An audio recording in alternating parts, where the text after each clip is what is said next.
internet, I thought I would pop in and surprise you guys with a start of the week video because I usually only upload at the end of the week, but I thought I would try and get 2 videos out this week and see how that went. This is kind of a simple video anyways. I'm just going to be talking about my January Empties products. I actually stopped filming these videos a while back because I just didn't think they were doing very well, and I also got a little bit lazy in filming them. I thought I would just take photos instead.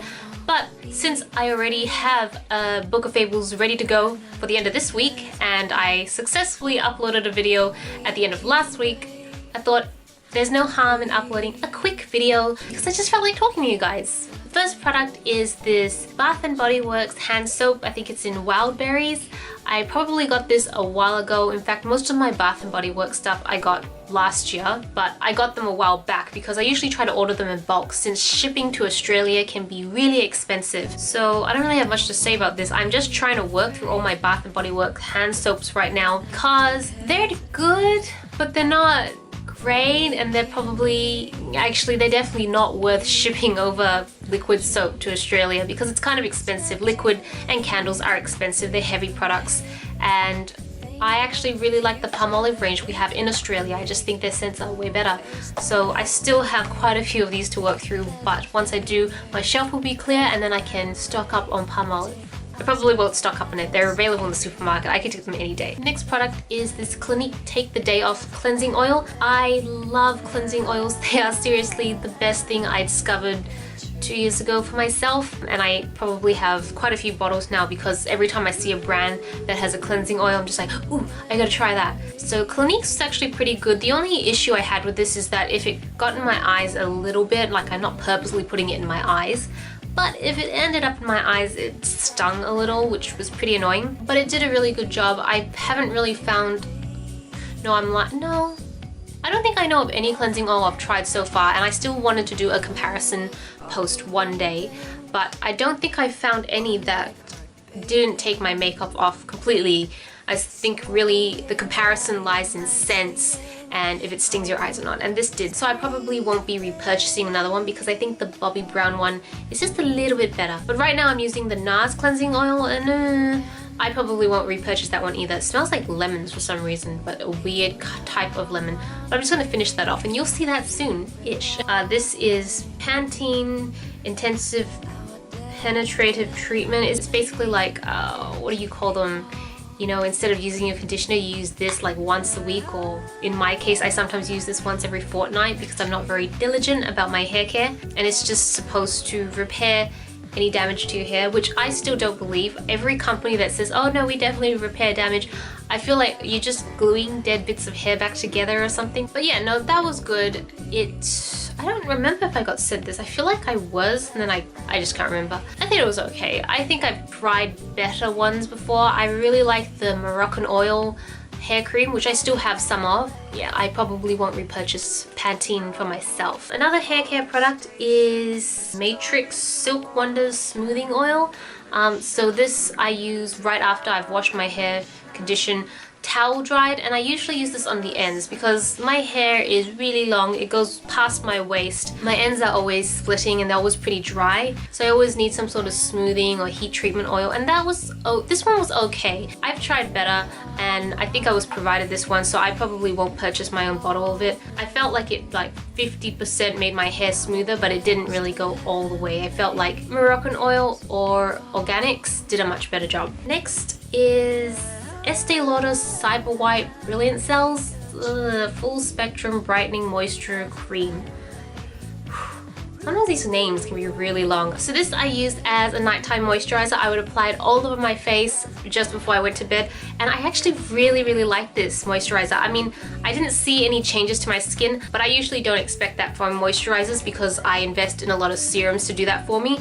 But I just really love the consistency and texture of this moisturizer, even though it's in a tub and I just hate scooping it out. It just feels really unhygienic, but it just felt really good on my skin. Like I'm just imagining this now, I know, but it felt like it was locking in the moisture and all the nutrients of the serums I was using. So I always woke up feeling that my skin was doing a lot better, and I still attribute that to the serums, but I think that this helped At least I think in my head. I purchased this overseas, so I don't know if you can get it locally. I'm hoping. I have to check it out first. But once I get through a couple more moisturizers that I have to work my way through, and by a couple I mean a lot more, you know I'm lying, I think I will repurchase this one because for the longest time I was using the Kiehl's moisturizer, just the standard moisturizer, and that was okay, but I really preferred this over that. Next is, I don't know how to pronounce this, Clear de Peau, and this was just a cleansing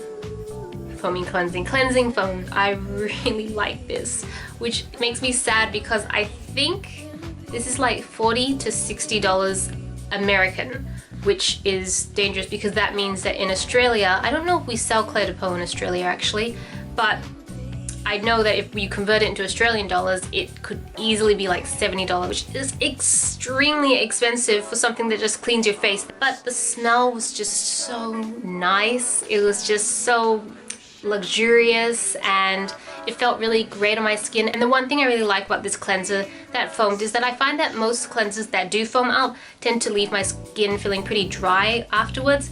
This didn't. It just felt like clean skin.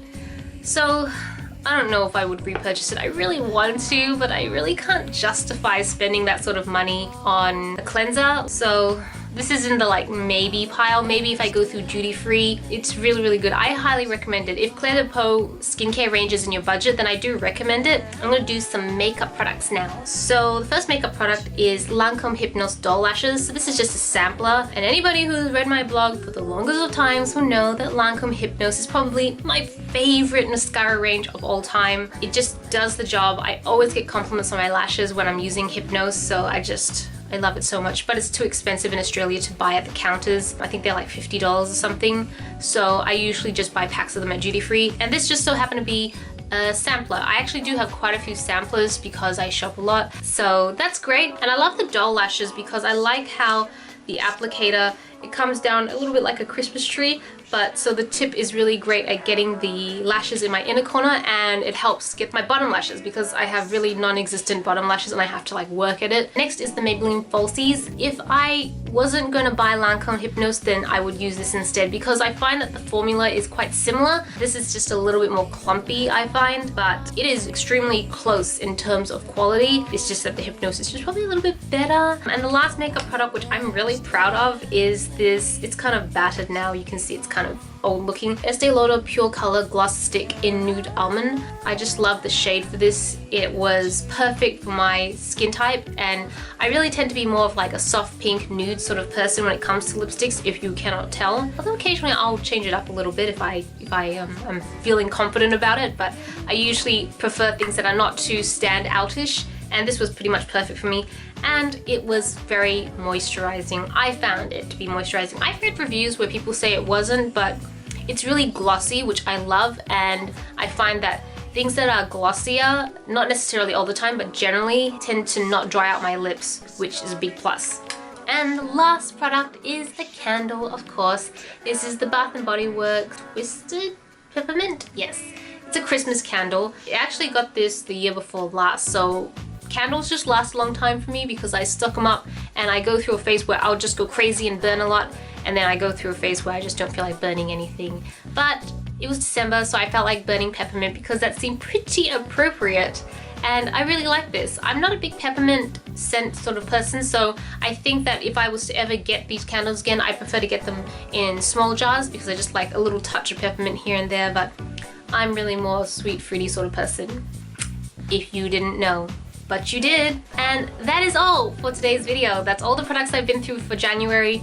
And yeah, I wish I had something more interesting to say, but I really, really don't. So thank you so much for watching this video. If you enjoyed it, please give it a thumbs up. And if you feel like it, feel free to follow me around on Instagram, Twitter, and Facebook because I tend to update those pretty much every day, I would say, just with random things that I'm doing. And I'm trying to get better at taking photos so that my Instagram can look a little bit prettier and not just my iPhone photos, because I take pretty craptastic iPhone photos. So I hope you guys are having a fantastic day, and I will catch you guys at the end of this week with a new Book of Fables chapter. Bye!